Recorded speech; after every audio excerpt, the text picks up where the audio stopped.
Hi, I'm Evita Miriam, and I want to show you the most amazing proof that will prove to you that words have meaning and that numbers have meaning and that you can find out everything about yourself, and it will prove to you that there is a divine intelligence. So hold on to your seats, for this is going to be a ride that you will not forget easily. Look at this. All right, look at this now. This is a very simple tables of correspondences that Pythagoras brought to us in antiquity. Here we have the numbers from 1 to 9, and underneath from 10 to 90, and underneath from 100 to 900. Okay, it's very simple. And under each number, we have the Greek alphabet. Now, if you have any Greek friends, you can show them this video and they will corroborate that this indeed is the Greek alphabet, only in the positions of 6, 90, and 900. There were then, in 600 BC, three ancient Greek letters, Digama, Kopa, and Sampi, that do not exist anymore in the contemporary. But we're using the ancient Greek alphabet, and I've just substituted the letters from the English because, there's no keyboard for the ancient Greek alphabet. So as this is a simple, the alphabet, the ancient Greek alphabet is in plain sequence, alpha, beta, gamma, delta, epsilon, etc. And then on the second, it continues on the second row and on the third. And the numbers are just in plain sequence, but then as you can see, it goes up, it upgrades, zero upgrades the numbers. So how do we use this? According to Pythagoras, all truth can be obtained through numbers. So how to calculate a word or a name? The name Anna. We add the numbers of her name, of her letters. For example, A is 1, N is 50. Check it out. Here you see N in the middle, right in the middle is 50. So an A is 1. So Anna is a simple example so that you don't have to think. You don't have to work at all. Just relax. You will get it. It's very easy. So A plus N plus N plus A is 1 plus 50 plus 50 plus 1. That's 102. Okay? So, okay, the depth number is the number that, according to Pythagoras, shows the essence. And according, of course, to where you put it, it means something. If you want to find out your relationships, it means something else. If you want to see your prosperity, it has a different meaning. So it's amazing. Numerology is amazing. But look at this now. This is a proof that is not my proof. This is not my proof. This is the famous 9 Muses proof. So then what was shown to us is that through these tables of correspondences, you can find out the truth about everything. And I will tell you this, the 9 Muses pre-existed to Pythagoras for at least 100 years.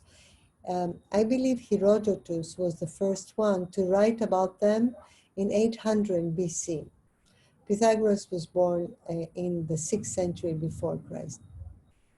So they pre-existed. And of course, there is no way to create this and to fake this, what I will show you now. So if you calculate the names of the Muses in Greek, I will show you the name in English, and next to it, it will be the name in Greek. And you can go back in the video and see if the letters correspond and if it's true. You can take a screenshot and you can do the math and you can see that it is so. So I will show you the name in English, in Greek, with the numbers corresponding. And from every name, there's there's an addition for every name of a number. And then you get the single digit number of each name at the end, the depth number, okay? So here's what it looks like. Look at this. From 1 to 9. Can you imagine that? Of course, they were not in that order because in Wikipedia you have the 9 Muses, or in any encyclopedia, in alphabetical order usually. But this provides also with extra meaning. Not only are the 9 Muses, each of their names adds up to one of the 9 numbers, single digit numbers, but also they're placed in a sequence that acquires meaning according to, let's say, order. There's an order to the meaning of their sequence also. But let's not go into that. What does this imply? Mathematical order means that this is not a coincidence. The Muses pre-existed to Pythagoras, so the names of the Muses could not be fabricated to suit the tables of correspondences, right? They pre-existed. You could not, it was, the tables of correspondences did not come first, okay? So nobody fabricated the names existed already. The tables could not fabricate to suit the Muses proof. First of all, because the numbers are in sequence. There's nothing to fabricate there, right? And second, because the letters of the names are too many.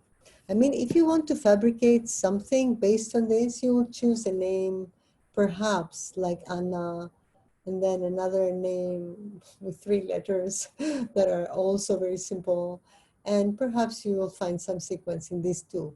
But to find 9 complex names that produce additions such as numbers such as 1081 for polymnia, right? And that produces a 1. It's a 1 plus 0 plus 8 plus 1 is a 10, is a 1. And for Urania is 632. Terpsichore is 1893, 1893, etc., etc. They're very different initial numbers that produce sequence in their depth numbers. So that by itself is amazing. It also, is amazing because there are many proofs. And that means that it is designed by an intelligence. This is not a coincidence. It is designed by an intelligence capable of attributing meaning through an undoubtable science such as mathematics, right? Mathematics are used to prove everything from temperature to height, weight, everything is used for mathematics. To every word and phrase, not only to the names of the Muses, because there are many proofs, as I said earlier, and does so simultaneously to the entire language, right? So what does this intelligence attribute meaning to? It attributes meaning to all language via mathematics. It attributes meaning to all numbers through language. So it makes mathematics not only a quantitative method of measuring height, weight, etc., but a qualitative method that measures meaning, that carries potencies, that coincidence means uh, identity, relation, close relation. I have hundreds or perhaps thousands of proofs that are amazing of mathematical coincidences that mean the same thing, of things that mean the same thing and have the same number. But that's not what is important, What is important is that there is some intelligence that has imbued every word and every sound with a seed of meaning through mathematics, with a number. Everything has a number. It's amazing. And, through this, we can find out everything about ourselves. For example, our birth date number. If we add up all the numbers of our birthday, it shows our life plan. It's amazing. For example, if someone has a life plan 1, this person is going to be innovative, is going to be strong, leading, etc., etc. But it's also going to have a life path And it's going to be a bit lonely because this person may not be too cooperative. He's going to want to do everything by himself or herself. This person is going to, be very, very having arrogance problems, ego problems that he or she will have to solve. You know, everybody has problems, and every number, let's put it this way, has its own kind of problems. So when I say problems, take it lightly because we all have. So number one is a number that leads to learn how to lead through cooperation, through having associates instead of people under them, and giving them the liberty to design and to create according to their own capabilities and potentials, and to bloom through creativity. When one masters that, then he or she is a true leader. So, and then we have not only a life path, but we have also, for example, as we grow older, we have an attainment number, a maturity number, and that is how we become. We change so much. And one can become a two, and one can become uh, a five, and live a little, because five is really a lot of adventure.